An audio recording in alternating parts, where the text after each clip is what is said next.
નમસ્તે વિદ્યાર્થી મિત્રો, આગળના લેક્ચરમાં આપણે કાવ્ય એક વૈષ્ણવજન બરાબર ને જે હતું કોનું તો કે નરસિંહ મહેતા લિખિત સાહિત્ય પ્રકાર હતો પદ, જે આપણે જોઈ ચૂક્યા, જેની અંદર આપણે શબ્દાર્થ જોયા, રૂઢિપ્રયોગ જોયો, કહેવત જોઈ, કાવ્યની શબ્દસહ સમજૂતી જોઈ બરાબર, અને એક મુદ્દાસર પ્રશ્ન પણ જોયો. હવે વિદ્યાર્થી મિત્રો બીજી વસ્તુ ખાસ કે તમને મેં મુદ્દાસર પ્રશ્ન જ્યારે લખાવ્યો ત્યારે મેં તમને એમ કીધું હતું કે આ જે પ્રશ્ન છે એમાંથી જો એકમ કસોટી કદાચ આવે તો એમાંથી 1-2 વાક્યના કે 3-4 વાક્યના પૂછે તો આપોઆપ તમને પ્રશ્નનો જવાબ બનાવતા આવડશે. હોમવર્ક પણ આપ્યું હતું, કર્યું ને બધાને? કરતા રહેજો, કારણ કે આપણી જોડે સમય કેવો છે, ઓછો. બીજી વસ્તુ કે હા, મેં હમણાં વાક્ય મારું થોડુંક અધૂરું રહી ગયું કે મેં તમને એમ કીધું કે 1 વાક્યના કે 2-3 વાક્યના કે 3-4 વાક્યના એમાંથી પ્રશ્ન પૂછાય તો તમને બનાવતા આવડે છે. એ તમને ક્યારે ખબર પડે કે કેવો પ્રશ્ન હશે? તમારી જોડે ટેક્સ્ટ બુક છે ને, પાછળ સ્વાધ્યાય તરીકે પ્રશ્નો હશે. આ એક જે કાલે મેં પ્રશ્ન તમને લખાવ્યો એ તમે એકવાર લખ્યો ને? હા. પાછળ 2 વાર મેં તમને હોમવર્કમાં કીધું એ તમે બીજા ચોપડામાં લખો છો. પછી હવે તમારે ડાયરેક્ટ શું કરવાનું કે સ્વાધ્યાયની અંદર તમારે જે પ્રશ્નો આપેલા છે, જો 1 વાક્યના 2 પ્રશ્નો છે, 2-3 લીટીના પણ 2 છે, બરાબર છે? એવી 2 પ્રશ્નો છે એ તમે લખજો, આવડશે જ, કારણ કે એમાં પંક્તિના રૂપમાં છે. પંક્તિ મેં તમને સમજાવી જ છે એટલે તમને આવડે જ. તો આ વસ્તુ ખાસ ધ્યાનમાં રાખવાની છે. હવે આજે આપણે આપણા પુસ્તકની અંદર પાઠ બીજો છે રેસનો ઘોડો, જેના લેખિકા છે વર્ષા અડાલજા અને જેનો પ્રકાર છે નવલિકા, બરાબર? વર્ષા અડાલજા લેખિકા છે. આપણે કહીએ ને પાઠ લખે એને જો પુલ્લિંગ વર્ગ હોય તો આપણે લેખક કહીને, સ્ત્રીલિંગમાં લેખિકા, અને જો કવિમાં હશે, કવિતામાં, પદ્યમાં તો કવિ કહીએ છીએ, અને કવિતા લખનાર કોઈ સ્ત્રીલિંગ વર્ગ હશે તો એને આપણે કહીએ કવિત્રી. આ છે પાઠ જેના લેખિકા છે વર્ષા અડાલજા અને પ્રકાર છે નવલિકા. ગુજરાતી ભાષા તમે ભણો છો એટલે તમને ખબર જ છે કે ગુજરાતીમાં ઘણા બધા પ્રકાર પડે. નવલિકા હોય, નવલકથા હોય, નવલકથા અંશ કે રેખાચિત્ર કહેવામાં આવે છે, નિબંધ હોય, ચરિત્ર નિબંધ હોય, લલિત નિબંધ હોય, આવા એના ઘણા બધા ભાગ પડે છે. તો અહીંયા આપણે ખાસ શું ધ્યાન રાખવાનું છે કે આપણો આ જે નવલિકા છે, નવલિકા એટલે કે નાનો એવો ભાગ કે વાર્તાની શરૂઆત થાય છે અને ત્યાં પાછું તે પૂર્ણ પણ થાય છે. તો એ જ વસ્તુ અહીંયા આપણે જોવાની છે. આ જે વર્ષા અડાલજા લિખિત આ જે પાઠ છે રેસનો ઘોડો, હવે પાઠનું નામ સાંભળીને આપણને એમ થાય રેસ એટલે સ્પર્ધા કહો છો ને તમે તે, અને ઘોડો એટલે આપણને ખબર જ છે આપણે ઘોડો 4 પગવાળો કેમ ચાલે કે તબડક તબડક આવો અવાજથી આપણે ઓળખીએ છીએ. પણ અહીંયા કોઈ એવા ઘોડાની વાત કરવામાં આવી નથી, કારણ કે જો રેસનો ઘોડો પાઠ છે એટલે આપણને એમ થાય કે પાઠનું નામ સાંભળતા જ કે હા અહીંયા કોઈ ઘોડાની વાત હશે, કોઈ રેસની વાત હશે, કે કોઈ સ્પર્ધાની વાત હશે, કે એમાં ભાગ લીધો હશે, આવી બધી કંઈક વાત હશે. પણ આ વસ્તુ અહીંયા ખોટી છે. આપણે કહીએ ને કંઈક કાર્ય કરવા માટે આપણે કોઈકને રાહ ચીંધીએ છીએ અથવા તો એને સામે રાખીએ છીએ. અહીંયા પણ એવા જ એક વિદ્યાર્થી જીવનના પાસાને દર્શાવવામાં આવે છે. હવે આધુનિક સમય પ્રમાણે, આધુનિક એટલે કે અત્યારના સમય પ્રમાણે જો આ પાઠ જોવા જઈએ ને આ રીતે આગળ વધીએ તો અજુકતું લાગે, પણ ખરેખર પાઠમાં કહેવામાં આવ્યું છે ને એ પણ જરૂરી છે. કારણ કે ઘણીવાર અત્યારના સમયમાં આપણે જોઈએ છીએ કે અત્યારના જે પેરેન્ટ્સ છે આપણે જોઈએ છીએ કે શિક્ષણ ઉપર ખરેખર આમ જોવા જઈએ તો અત્યારનો આધુનિક સમય એવો છે કે જેણે શિક્ષણ પ્રાપ્ત ન કર્યું હોય ને ઘણા પાછળ રહી જાય. કારણ કે અત્યારે બધી જ જગ્યાએ કોઈ પણ જગ્યાએ તમારે પહોંચવું હોય ને તો એના માટે સ્પર્ધા જોવા મળે છે. કોઈ પણ લેવલે પહોંચવું કે અત્યારે આપણે એમ કહીએ કે ખાલી ગવર્મેન્ટ આપણે પટ્ટાવાળા બનવું હોય તો એના માટેની પણ પરીક્ષા પાસ કરવી પડે. તો કહેવાનો મતલબ કે વિચારો કે પરીક્ષા પાસ કરી સ્પર્ધાત્મક કસોટી, તો એના માટે આપણે નોલેજ હોવું જરૂરી છે. તો અહીંયા પણ એવા જ એક રેસના ઘોડાની વાત કરી. રેસના ઘોડાને અહીંયા વિદ્યાર્થીઓ સાથે એટલે કે 2 છોકરા છે અહીંયા તેની સાથે સરખાવવામાં આવી છે. 2 મુખ્ય પાત્રો છે સૌરભ અને અંકિત. 2 કુટુંબની વાત છે, આમાં કોઈ ત્રીજો વર્ગ આવીને ઊભો રહેતો નથી. 2 આપણે કહીએ ને આડોશી પાડોશી, ગુજરાતીમાં કહેવત છે પહેલો સગો પાડોશી. આપણા સગાવાલા છે, આપણને ક્યારેક અચાનક મુસીબત આવે તો એ તો ઘણા દૂર રહી જશે, પણ આપણને સૌથી પહેલાં કામમાં કોણ આવે તો કે પાડોશી. કે આપણે ક્યાંક બહાર જવું હોય તો આપણા બાળકને પાડોશી સાચવી દે, એ બહાર જાય તો આપણા મમ્મી પપ્પા એને સાચવી દે છે.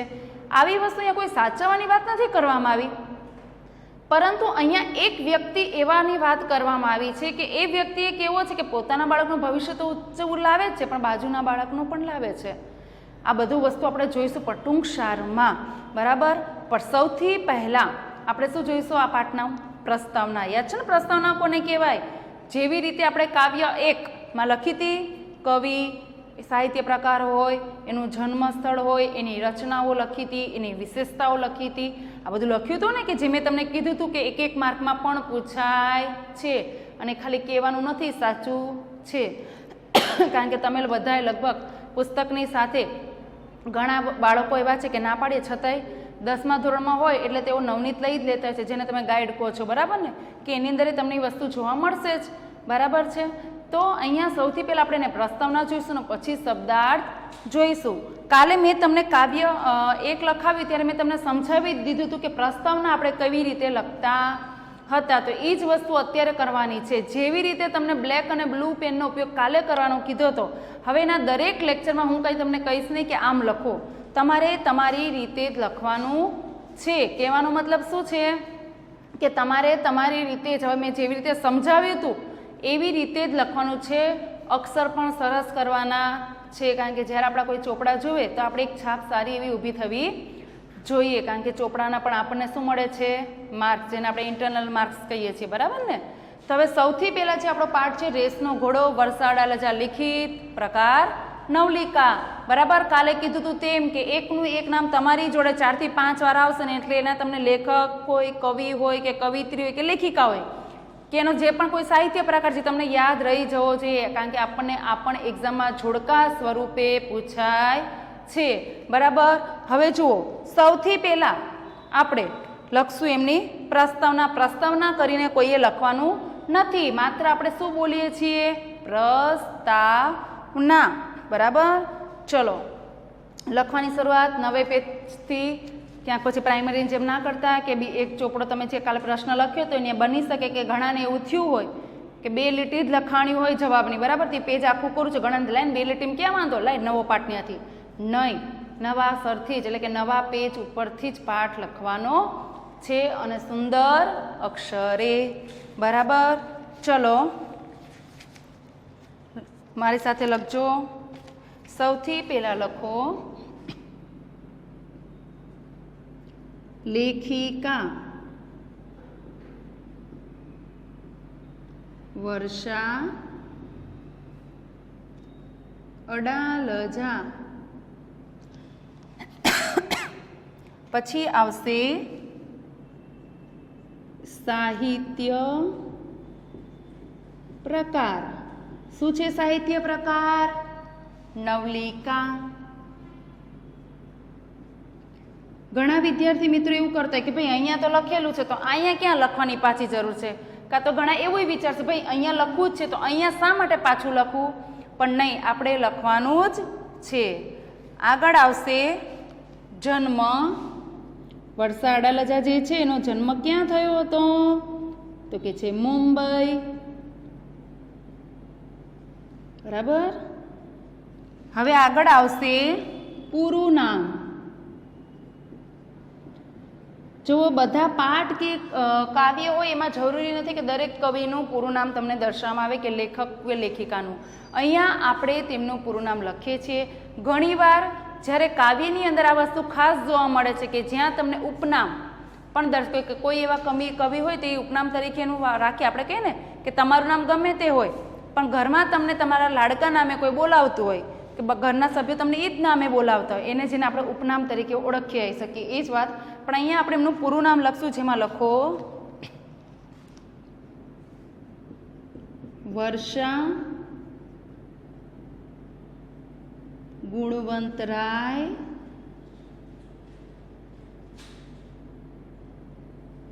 આચાર્ય. એટલે બની શકે આ જે વર્ષા ગુણવંતરાય આચાર્ય નામ છે એ એમનું લગ્ન પહેલાંનું, એટલે કે એમનું જે પિતાને લક્ષી નામ હશે, અને જે વર્ષા અડાલજા એમના લગ્ન થયા બાદનું જ્યારે એમના પતિના નામની સરનેમ જોડાય છે તે નામ. હવે જુઓ, આપણે જોઈએ હવે એમની રચનાઓ. રચનાઓ. બીજી વસ્તુ ખાસ કે આમાં ક્યાંય કોઈએ લીટીઓ છોડવાની નથી, એક પછી એક લીટીમાં જ લખવાનું છે. રચનાઓ કરીને જુઓ. હવે આમણે જે વરસાડા લજા છે તેમણે નવલિકા પણ આપી છે અને વાર્તા સંગ્રહો પણ આપેલા છે. એટલે આપણે અલગ પાડીને કંઈક નવેથી લખશું. નવેથી એટલે કે એમાં કંઈ નવું પેજ લેવાનું નથી. તો સૌથી પહેલાં એક વસ્તુ એમ પણ કહી શકીએ કે જે વરસાડા લજા હતા ને તે રંગભૂમિ સાથે સંકળાયેલા હતા. રંગભૂમિ એટલે ખબર પડે છે, એવું એક સ્ટેજ કે જ્યાં તમને લાઈવ નાટક ભજવાતું હોય, જેમ અત્યારે ગામડામાં કહે ને ભવાઈ, કે પુરુષ વર્ગ કોઈ સ્ત્રી વેશ ધારણ કરે છે ને એવો વેશ ધારણ કરીને કોઈ પાત્રની અનુભૂતિ કરાવતા કે ભજવતા હોય. કોઈ નાનું એવું પ્રસંગ સમજાવવાનો છે, રામ સીતાને લક્ષી, પણ જે સીતા બનેલી છે ને આમ સ્ત્રીલિંગ જાતિ, બરાબર, પણ એ બન્યો છે કોઈ પુરુષ. તો આવું રંગભૂમિ એટલે કે જે નાટક જે રંગમંચ ઉપર ભજવાય છે, બરાબર, તેઓની સાથે પણ તેઓ સંકળાયેલા હતા. તો સૌ પ્રથમ આપણે હવે જોઈએ તેમની નવલકથાઓ.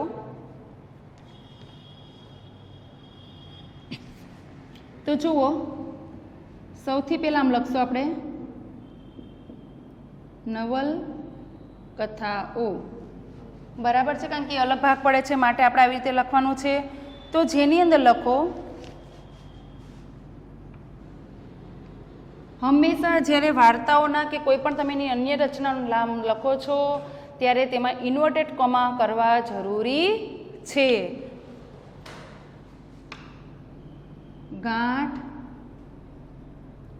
છૂટિયાની વેળા, પછી છે અણસાર,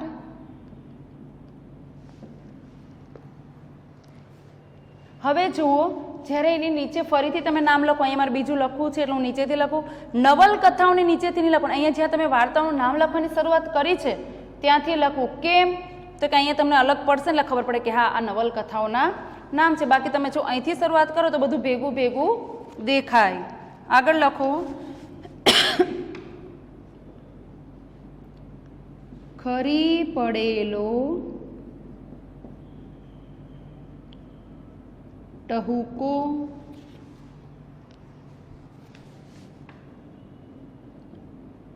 રેત પંખી,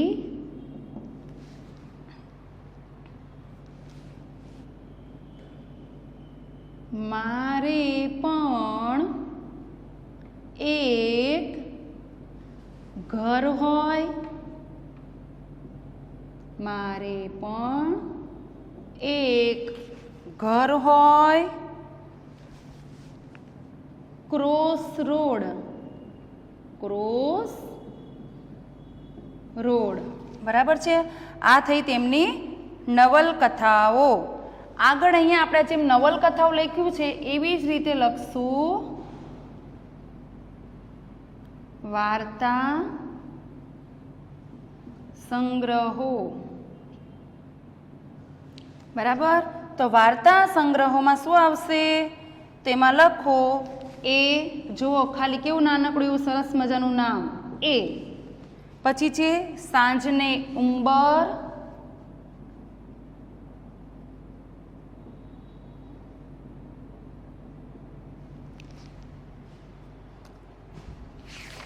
આગળનું આવશે વર્ષા અડાલજાની, વર્ષા અડાલજાની શ્રેષ્ઠ વાર્તાઓ, શ્રેષ્ઠ વાર્તાઓ.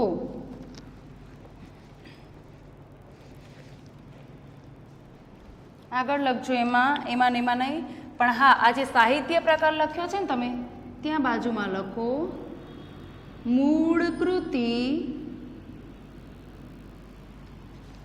કોઈ વાર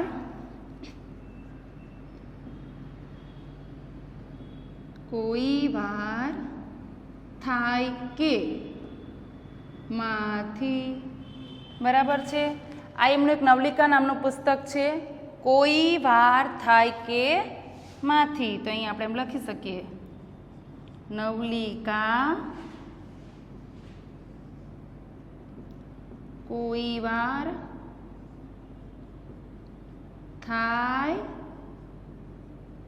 કે માંથી એક એમનું નવલિકાનું પુસ્તક છે, બરાબર છે, એમાંથી એક નાનકડો એવો ભાગ લેવામાં આવેલો છે.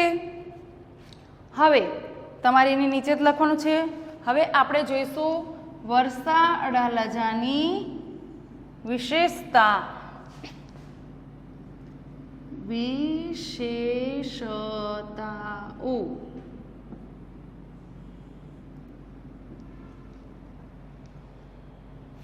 આગળ લખો એમાં વર્ષા અડાલજા ને સાહિત્ય અકાદમી ગાંધીનગર અને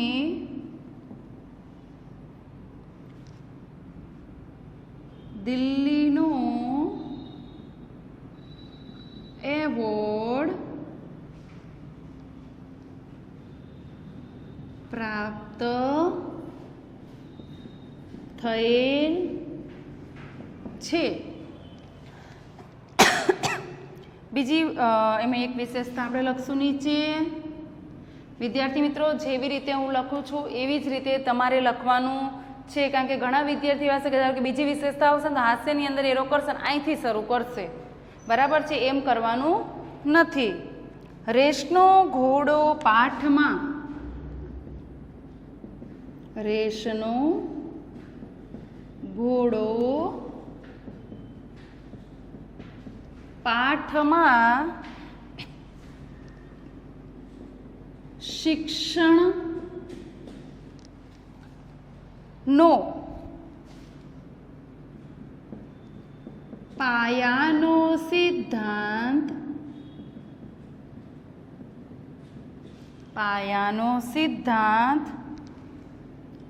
આનંદ આપવાનો છે, બરાબર. આમાં મુખ્ય શું છે કે આનંદ આપવાનો એક મુખ્ય સિદ્ધાંત રહેલો છે, પણ જો શિક્ષણને લગતી વાત કરવામાં આવેલી છે.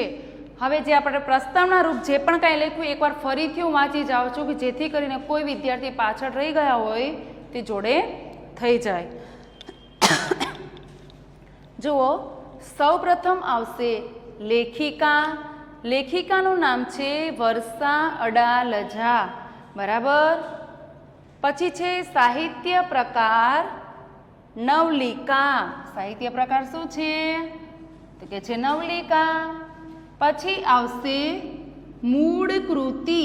મૂળ એટલે મુખ્ય અને કૃતિ એટલે જે પુસ્તક છે તે, બરાબર, કે મોટું પુસ્તક છે એમાંથી એક મસ્તીનો એને જે ભાગ લાગ્યો હશે લઈ લીધો છે, માટે જેનું નામ છે કોઈ વાર થાય કે માંથી. વર્ષા અડાલજાનો જન્મ ક્યાં થયો હતો તો કે છે મુંબઈમાં.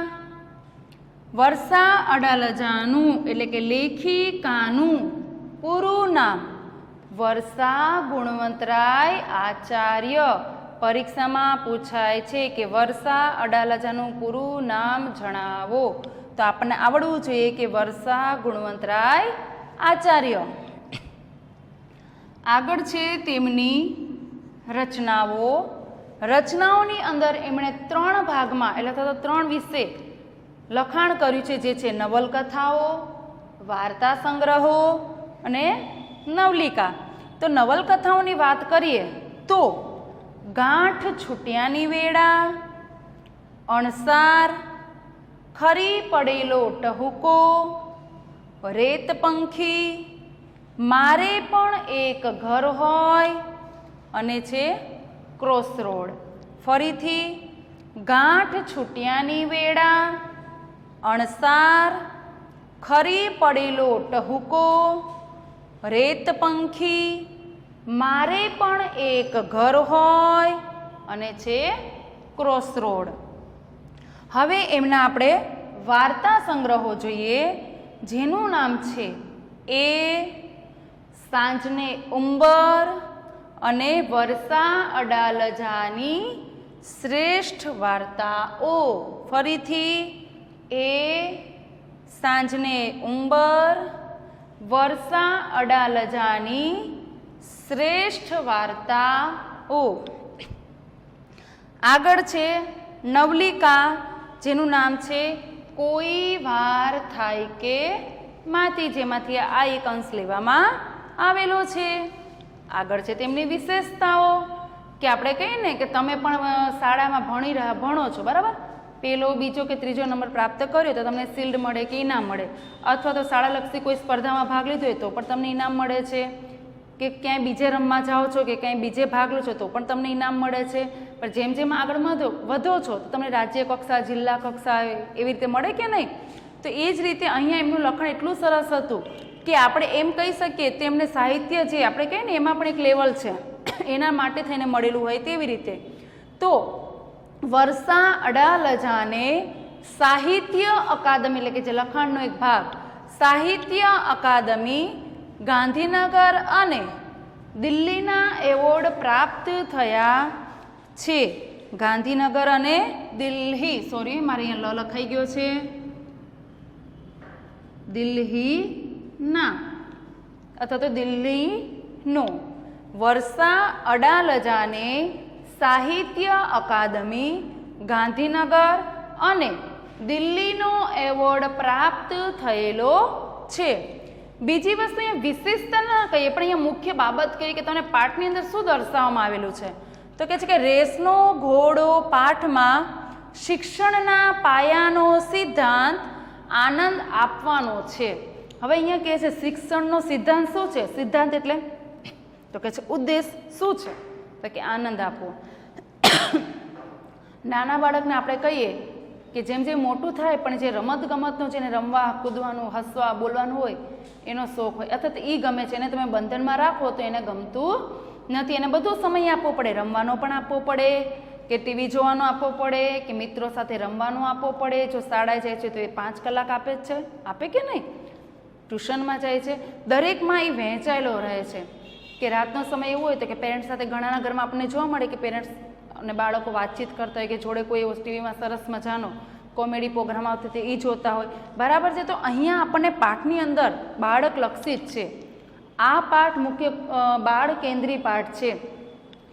કે અહીંયા હવે આપણે એટલું વિચારવાનું થશે કે ખરેખર અહીંયા શું કહેવા માગે છે, કે બાળક ઉપર, કોઈ પણ બાળક હોય તો શું એની ઉપર શિક્ષણનો બોજો નાખવો જોઈએ કે નહીં. કે જે અહીંયા આપણને અંકિત અને સૌરભ આ 2 બાળક ઉપરથી ખ્યાલ આવે છે, કે જેના કારણે તેમના માતા પિતાનો પણ અહીંયા અગત્યનો ફાળો છે. ઘણીવાર એવું થાય કે માતા પિતા પોતાના બાળકને શિક્ષણ આપવામાં કાંઈ પણ પાછું વળીને જોતા નથી. નાનપણથી તે બાળક મોટું થાય ત્યાં લગી એની પાછળ ભણવાનો ખર્ચો તો કરે છે પણ સમય પણ એટલો આપે છે. કારણ કે પોતે જો શિક્ષણ પ્રાપ્ત કરેલું હશે, સારું એવું એમને નોલેજ હશે તો પોતે પોતાની રીતે મદદરૂપ થાય જ છે, બરાબર ને. પણ ઘણીવાર એના બદલેમાં બાળકે શું કરવાનું છે, તો કે પોતાના માતા પિતાએ અત્યાર સુધી બાળકને ઉચ્ચ લક્ષ્ય સુધી પહોંચાડવા માટે જેટલો પણ ફાળો આપ્યો છે, તો ભવિષ્યમાં જ્યારે બાળક આગળ વધે છે, આગળ વધવું એટલે નોકરીએ ચડવું કે કોઈ કામ ધંધે અથવા તો કોઈ ધંધો કરે, જે પણ કહ્યું, તો એને ફળ રૂપે એવું નથી કહેતા કે એણે પણ પોતાના માતા પિતાને એટલો સમય, પણ એનું ધ્યાન રાખવું જરૂરી છે. અથવા તો એના પ્રત્યે પોતાની જે પણ કાંઈ વિચારસરણી છે ને એ બંધાયેલી રહેવી જોઈએ, કે એને યાદ હોવું જોઈએ કે ભાઈ હું નાનો હતો ત્યારે મારા માતા કે મારા પિતાએ મારા માટે આટલો સમય કાઢ્યો હતો. પણ અહીંયા આ પાઠમાં ઊંધું થઈ જાય છે કે જે એક પિતાએ પોતાના બાળક પાછળ આખી જિંદગી ખર્ચી નાખી, કે એટલો એને આગળ વધેર્યો, એ જ બાળક ભવિષ્યમાં મોટો ડૉક્ટર બને છે પણ પોતાના જ માતા પિતાને ભૂલી જાય છે. જ્યારે આપણે ટૂંકસર જોઈશું ત્યારે પહેલેથી છેલ્લે લગી આ વસ્તુ જોઈશું. પરંતુ અહીંયા તો મુખ્યત્વે અત્યારે આ જે આપણે પ્રસ્તાવના લખી અને આ મુખ્ય પોઈન્ટ આવ્યો અહીંયા કે શિક્ષણના પાયાનો સિદ્ધાંત આનંદ આપવો છે. ઘણી વખત આપણને એમ થાય કે અત્યારના આધુનિક સમયની વાત કરીએ, બરાબર, તો અત્યારે એમ કે કોમ્પ્યુટરનો સમય છે, પણ જરૂરી નથી કે દરેક બાળકની વસ્તુ ગમે. પણ જબરદસ્તી જ્યારે એ બાળકને તમે એ બાજુ મોકલશો તો એનું કાંઈ ફળ ઉત્પન્ન થતું નથી. ઘણીવાર ટેન્શનમાં બાળક બીમાર પણ પડી જાય છે. ઘણીવાર જોવા મળે છે ને કે માતા પિતાને જે બાબતનો રસ હોય છે તો બાળક જોડે તે જ કાર્ય કરવા મંગાવે છે, અહીંયા એ વસ્તુ જોવા મળે છે. અહીંયા માતા પિતાને રસ નથી પણ પાડોશીને રસ છે કે મારો બાળક જો કોમ્પ્યુટરના ક્લાસ કરે તો તમારો બાળક કેમ નહીં. તો એના માતા પિતાને પણ એમ થાય ના ના બાજુવાળા ભાઈ સારું વિચારે છે આપણા બાળક માટે, બરાબર ને. અને કરે પણ છે કે એના માટે કેટલી મુશ્કેલીઓ સહન કરે છે, શું નથી કરતા, બધી જ અહીંયા પાઠમાં ચર્ચા કરવામાં આવેલી છે. તો કહેવાનો મતલબ કે શિક્ષણના પાયો, તમે પણ શિક્ષણ લઈ રહ્યા છો જેનાથી આનંદ મેળવો. આપણે એમ કે મને તો કંટાળો આવે ભણવાનો, મને લખવાનો કંટાળો આવે, પણ અમુક વસ્તુ જેટલી આપણે જરૂરી છે એ આપણે પ્રાપ્ત કરવી જરૂરી છે. તો અત્યારે આપણે આ લેક્ચરની અંદર શું જોયું તો કે જે વરસાડા લજા છે તેની પ્રસ્તાવના જોઈ, બરાબર. આગળના લેક્ચરની અંદર હવે આપણે તેના શબ્દાર્થ જોઈશું અને કાલે મેં તમને કીધું હતું તેમ કે પાઠ વાંચવાનો છે. Thank you.